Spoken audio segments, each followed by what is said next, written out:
दास के पास एक बहन लाई, अपनी बहन ने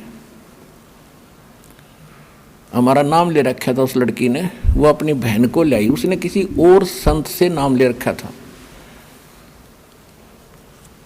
और उसके साथ साथ जैसे अन्य संतों के जितने ये पुजारी हैं, भक्त हैं, वो तो गुरु है ही है, पर क्रिया सारी वही करते हैं जो आम समाज कर रहा होता है। वह बहनें व्रत भी रखती थी। किसका व्रत रखती थी? संतोषी माता का, शुक्रवार का। और जब उसकी बहन ने जो नाम ले रखा था वो उसको साथ लाई थी कि आप वहाँ से नाम ले लो हमारे गुरु जी के पास से।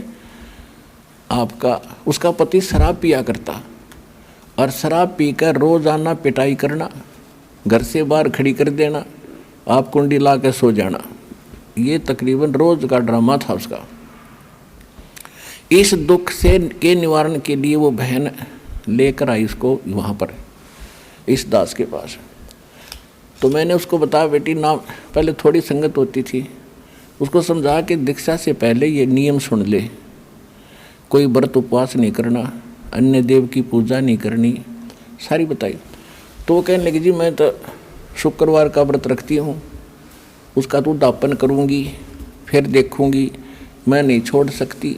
और उसने अपना दुख बता दिया था उसकी बहन ने कि इसका पति शराब पीता है, अरिया वहाँ से नाम ले रखी है और ऐसे ऐसे ये सब क्रिया भी करती है।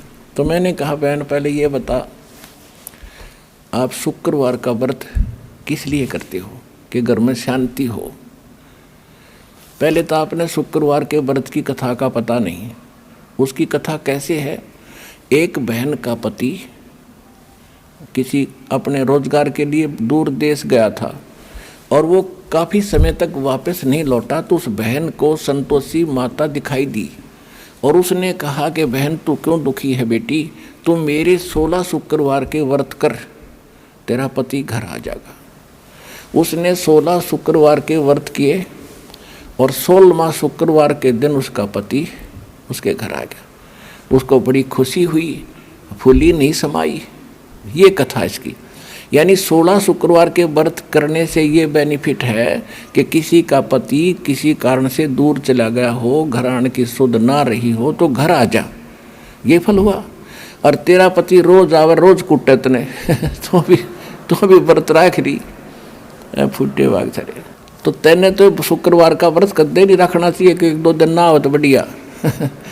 हाँ 2-4 दिन दे ही तो ना टूटे तेरी। तो पुण्यात्माओं, बगैर ज्ञान के हमारी ऐसे बिरान माटी दुर्गति कर रखी नकली संतों ने। अपने आत्माओं, अब धर्मदास जी क्या कहते हैं कि महाराज जी आपकी सारी बातें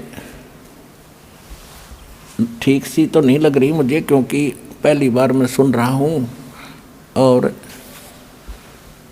फिर अपना जो पुराना रंग था वो फिर बताता है कि त्रिदेवन की महिमा अपारम, ये है सर्वलोक करतारम, सुन जिंदा क्यों बात बनावे, झूठी कहानी मोहे सुनावे। मैं ना मानूं बात तुम्हारी, मैं सेवत हूँ विष्णुनाथ मुरारी, शंकर गौरी गणेश पूजाऊं, इनकी सेवा सदा चतलाऊं। अब प्रश्न किया धर्मदास जी ने कि हे परमात्मा, हे गुरु जी, हे महाराज जी, आप कहते हो कि ब्रह्मा विष्णु महेश में कोई शक्ति नहीं, विष्णु जी में कोई पावर नहीं, भगवान श्री कृष्ण इज विष्णु, श्री कृष्ण जी विष्णु ही हैं। और वो राजा मोर ध्वज के घर गए थे और तामर ध्वज उसके पुत्र को आरे से चीर के वो डेड हो गया था और दोबारा से उसको वो 2 फाड़ कर दिया, दोबारा से उसका शरीर भी ठीक कर दिया, उसको जीवन दान दे दिया। भगवान मेरे गले में उतरती नहीं आपकी यह बात कि इनमें कोई शक्ति नहीं। परमात्मा ने कहा, मैं ये नहीं कहता कि इनमें कोई शक्ति नहीं, आप जो भूल कर रहे हो मैं वो समझाना चाहता हूँ। आप एक स्टेट के मंत्री को, प्रांत के मंत्री को आप प्रधानमंत्री कह रहे हो, मैं आपकी ये भूल मिटाना चाहता हूँ।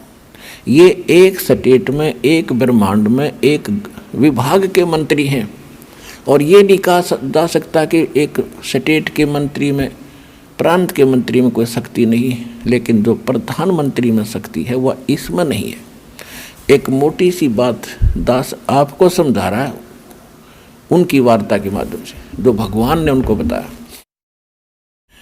तो कैसे तो परमात्मा ने कहा कि मैं ये नहीं कहता कि इनमें शक्ति नहीं है, लेकिन ये आपके संस्कार को नहीं चेंज कर सकते, आपकी उम्र नहीं बढ़ा सकते, आपके रोग का नाश नहीं कर सकते, जो आपकी किस्मत में लिखा है। आपको जो हानि होनी है उसको चेंज नहीं कर सकते, इनमें पावर नहीं है। कैसे? जैसे यही श्री कृष्ण जी पांडवों और कौरवों का जो महाभारत युद्ध हुआ, अभिमन्यु सुभद्रा पुत्र, सुभद्रा श्री कृष्ण जी की बहन यानी श्री कृष्ण जी का सगा भांजा, और युद्ध में मारा गया चक्रव्यूह में।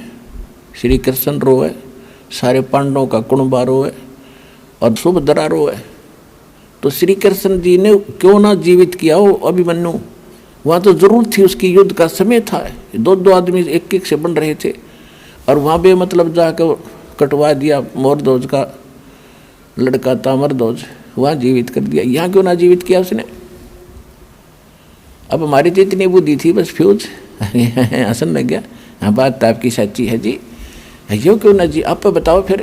परमात्मा बोले सुन ले, वहाँ तो ताम्रध्वज की आयु शेष थी, वो तो ये छोटे मोटे ये भी कर देते हैं। जैसे गोरखनाथ जी ने अपने गुरु मच्छिंद्र नाथ का उसका शरीर फूंक दिया गया था, अस्थियां शेष थी, उन अस्थियों को अपने मंत्र से अपनी शक्ति से शरीर बना दिया और उस आत्मा को वापस मच्छिंद्र नाथ की आत्मा वापस प्रवेश कर दी शरीर में, क्योंकि उसकी आयु शेष थी, वो वैसे भटक रहा था प्राणी, लेकिन आयु नहीं बढ़ा सकते ये।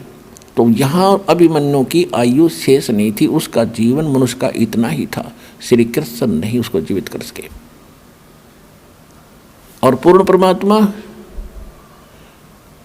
परमात्मा कहते हैं, तुम कौन राम का जपते जापम तात कटे न ये तीनों तापम। आयु बढ़ाना तो बहुत दूर की बात है, तुम्हारे ऊपर जो संस्कार वश 3 ताप भी, किसी ने श्राप दे दिया, किसी ने भूत की घाल गलवा दी, या कोई और जंतर मंत्र कर दिया, ये भी ना कटे तुम्हारे देवताओं की भक्ति से, वो भी हमारी भक्ति से कटेंगे। सतगुरु जो चावे सो कर ही 14 कोट दूत जम डर ही, ऊत भूत जम त्रास निवारे चित्रगुप्त के कागज पाड़े। तो ये परमात्मा समर्थ है, यही सब 3 ताप का भी नाश करते हैं। और तुम जिन भगवानों की भक्ति करते हो उनसे तुम्हारे 3 ताप भी नहीं कट सकते।